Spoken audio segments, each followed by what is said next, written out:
Don't pay your Boston parking tickets? You're towed. Don't pay your excise tax? You're slammed with interest. You know Boston's tough when the little guy doesn't pay. But our investigation found 400 big names who owed the city big bucks in unpaid bills. They hired off-duty EMTs and firefighters as safety details at construction sites at big events and to provide other fire services. When the businesses didn't pay, they got no penalties, no interest, and no consequences. The city simply mailed them more bills. And we found those unpaid bills add up to $1.6 million. That's a terrible indictment of the city. These are A-list companies. This is the Red Sox. This is the convention center. These are hospitals. This is really a shocking thing to learn. Look at this list. When our investigation began, it included the Boston Red Sox, which owed more than $16,000. N-Star owed $50,000. Some safety detail bills went unpaid for years, and sometimes the city just gave up. Boston EMS listed $58,000 worth of bills as written off. They owe it to the public to collect this money. City officials insisted they're trying and gave us copies of invoices they sent. But some companies insisted they never got those invoices. Others told us the bills fell through the cracks. Others said they were working on it. The Big Apple Circus, which sets up on City Hall Plaza, owed $27,200. Why haven't you paid the bill? We have a plan to make payment and cover our obligations as soon as we can. So what's going on here?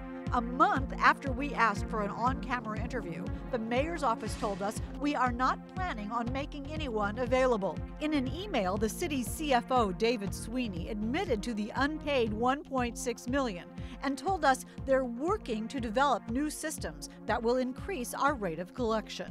Here's one new system they could try: call and ask for the money. Did Boston EMS ever call you to say, hey, you owe us $27,000? No. No. No? We found if the city had simply called like we did, this list might not be so long. We contacted N-Star, they paid. So did the National Park Service, the MBTA, and Mass DOT, and the Red Sox, and the Convention Center. All we had to do was pick up the phone, and City Hall got $300,000. What it tells me about the system is that the officials really do not care that much about whether these bills are being paid. And we found Boston will still provide fire and EMS details, even when an organization has overdue bills. The city says it's a matter of public safety. In the newsroom, I'm Hank Philippi Ryan. Would you want your family to stay here? The Hortons showed us their hotel room, covered in mildew, with a gaping hole under the door. It worries me. But they had no choice. This is where the state told them to stay. It's hard to complain because in one aspect we are getting, a roof over our head. That's because the Hortons are homeless, and their Danvers hotel room is part of Massachusetts' Housing for the Homeless program. I don't think it's a safe place for kids. Not safe? The Hortons room is not even the worst. Our investigation uncovered disgusting, unhealthy, even dangerous conditions, all in places the state actually pays to shelter 2,700 kids and their families. It's a crisis for everyone involved. Other rooms in the Hortons Hotel were cited by town inspectors for cockroaches, chronic dampness, and inoperable smoke detectors. Well, if the alternative's living in your car or living outside, I guess it is better. But it's not a big step better. In Somerset, when health inspectors saw room 104 in this motel, they closed it, deeming it unfit for human habitation. In a Weymouth motel, the city found room 219 was infested with flies. Another was cited for conditions deemed to endanger. We don't want people to live below the minimum standard. It's a public health issue. Another motel room was so damp, inspectors found a mushroom growing from the floor. Ever seen that before? Nope. Ever want to see that again? Nope. Bed bugs. Inspectors discovered them again and again. We found bed bugs in February. And what about in June? We found bed bugs. July. Bed bugs. So if your inspectors didn't intervene, what would that hotel be like? It would be unsanitary and it would be infested. I wouldn't want to even think of that. You'd never pay for your family to stay in these rooms, right? But you are paying for hundreds of needy families to stay in them. Your total hotel bill for 2014, $58 million. And the state also used $360,000 more to pay a group called Community Service Network to administer the program. When we called CSN, a woman identifying herself as the president hung up on us. So we called the governor's office and asked, did you know about these conditions? We even sent over inspection reports, roaches, bedbugs, and the mushroom. But they refused to do an on-camera interview and simply emailed us this old news release about wanting to reduce the number of families in motels. There was no response at all about why they're putting those vulnerable families in such risky conditions. But after months of our questions and requests for information, major changes are now underway. State officials reveal the company that ran the program will no longer be involved, and the state will manage it directly. In the newsroom, I'm Hank Philippi Ryan. Little puppy Bella was a Christmas surprise for the Sullivan kids. They were so excited. They were like, this is our dog, Mom. But with the kids in school and Mom at work, they'd entrusted their little golden to this dog daycare in Auburn. Then one day in February, Lisa got a phone call from the daycare's owner. She said, Lisa, she's been killed. And so I dropped the phone immediately at work. I was in hysterics. It was the most horrific call I have ever received in my life.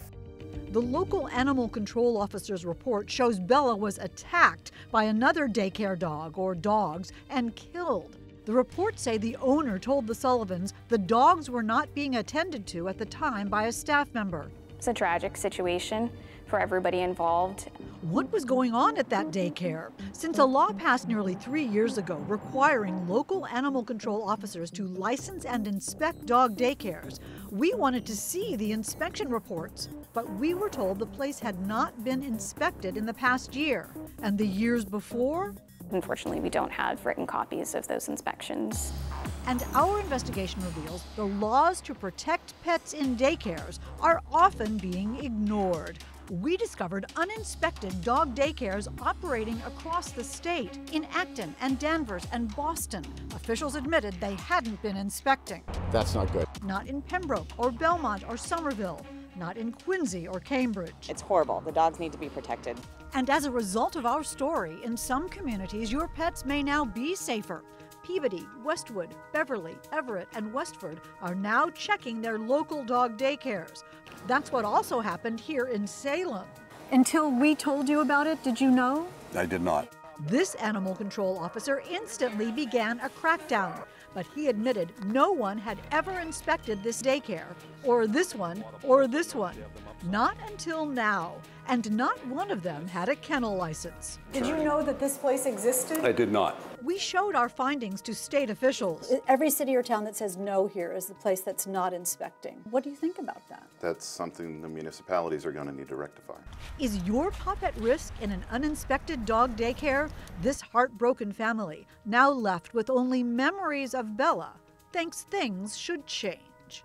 I go over it and over, and it's just horrific. The system didn't protect Bella. So when you ask for the inspection reports on your dog's daycare, will there be any to show you? If there's nothing on file, you may want to make a call to your city hall. In the newsroom, I'm Hank Philippi Ryan. Sirens blare, strobes flash, Douglas Middle School students stream into the hallways and march outside to safety. Jerry? Teachers make sure everyone in this drill is accounted for. They know how real the danger can be. Last year at another Douglas school, deadly carbon monoxide filled the place with no warning. The only sirens that day were ambulances, rescue units called to take 2 adults and 16 children to the hospital with high carbon monoxide levels, including 5-year-old Mackenzie. I was scared, like I didn't know what was happening. Her father raced to Mackenzie's hospital bedside. I was petrified. Everyone recovered, but the Douglas fire chief says that moment was a call to action. We dodged a bullet. Now each school in Douglas has carbon monoxide detectors. It's called the silent killer. It's colorless, it's tasteless, it's odorless. So the only real way that we have to know the presence of carbon monoxide is through early detection. So kids in Douglas are safe, but your kids may not be. Though Massachusetts requires all homes to have CO detectors, Massachusetts schools are not required to install the life-saving alarms. Since the state doesn't keep track of which schools have them, we randomly contacted districts, and we easily found dozens of schools that don't. There's no CO alarm in this Dover school, or this one in Abington, or this one in Sharon. As parents picked up their kids at this school in Ashburnham, we asked if they knew it had no CO protection. I wasn't aware that they didn't have them. It's a little alarming. In Boston, only 2 schools have them. 126 do not. Are those school buildings safe? They lack a vital element of public safety protection, in my view. So every single school that doesn't have a detector? There's a void. There's a void. There's a risk. Why won't a CO alarm go off in your kid's school? Most superintendents we talk to say it's too expensive. Ashburnham says installing systems in all its schools could cost $400,000. There's a limit on how much money you can spend and how much you can ask the taxpayers to pay.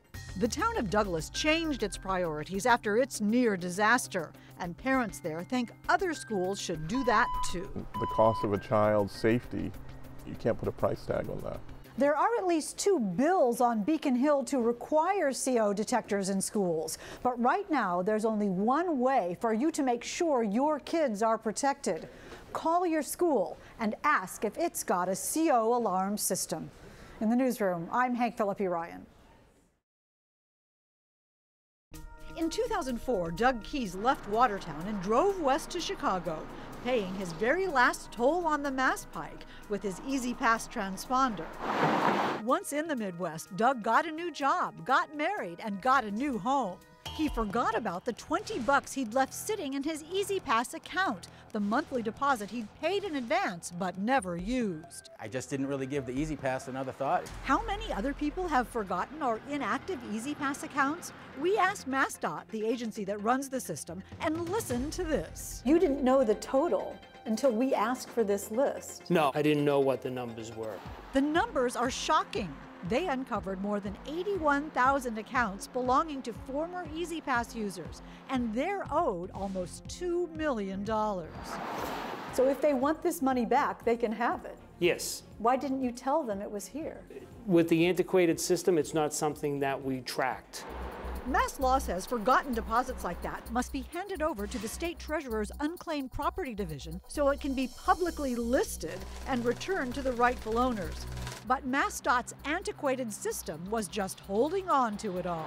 Inactive accounts weren't something that was on the radar screen. Much to the surprise of the treasurer's office. What did you think when you heard this? I thought, wow, that's a lot of money. A lot of money the DOT should be giving back. I immediately thought that was going to afford us an opportunity to return money to hopefully tens of thousands of people. What's more, we found, the state's made money from keeping yours. Does this money earn interest? Yes. And who gets that? It's the Commonwealth of Massachusetts. But you'd get all that interest if your Easy Pass money had been transferred to the treasurer's office. I would say an overwhelming majority have no idea that they have this money waiting for them. After our inquiries, MassDOT is now shifting gears, and you're going to get it. Will you turn over that money now? Yes. First, the state will mail letters to drivers with inactive accounts. I think it's what we should do. Then, unclaimed cash will be turned over to the treasurer's office. It's a win-win for everyone. And finally, drivers will get their money. I'll look forward to getting it back. MassDOT officials promise their new software will now keep track of inactive accounts and track down drivers who are due money. In the newsroom, I'm Hank Philippi Ryan.